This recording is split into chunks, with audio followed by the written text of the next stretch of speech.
ఉద్యోగాల కోసం ఎదురు చూస్తున్న అభ్యర్థులకు సీఎం రేవంత్ రెడ్డి శుభవార్త చెప్పారు. త్వరలోనే 5,000 పోలీసు ఉద్యోగాలకు నోటిఫికేషన్ ఇవ్వబోతున్నామని ఓ మీడియా సదస్సులో ప్రకటించారు.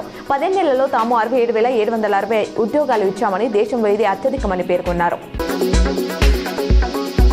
భారత జట్టుకు వైభవ్ ఎంపిక కావడంపై ఆయన తండ్రి సంజు సూర్యవంశీ ఆనందం వ్యక్తం చేశారు. వైభవ్ చిన్నప్పటి నుంచి చాలా కష్టపడ్డాడు, దానికి ఫలితం లభించింది. దేశం తరపున ఆడే అవకాశం వచ్చింది. బాగా ఆడుతూ ఎక్కువ పరుగులు సాధిస్తూ జట్టును గెలిపించడమే అతడి లక్ష్యమని చెప్పారు.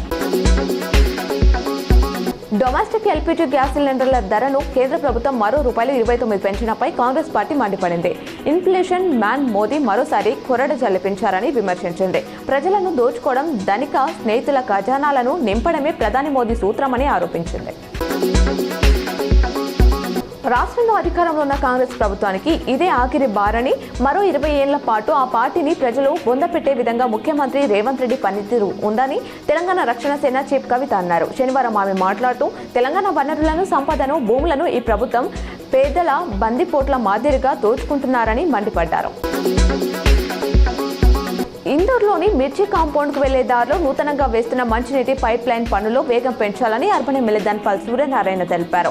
శనివారం నగరంలోని మార్వాడి గల్లీ మిర్చి కాంపౌండ్ వద్ద కొనసాగుతున్న పనులను పరిశీలించారు.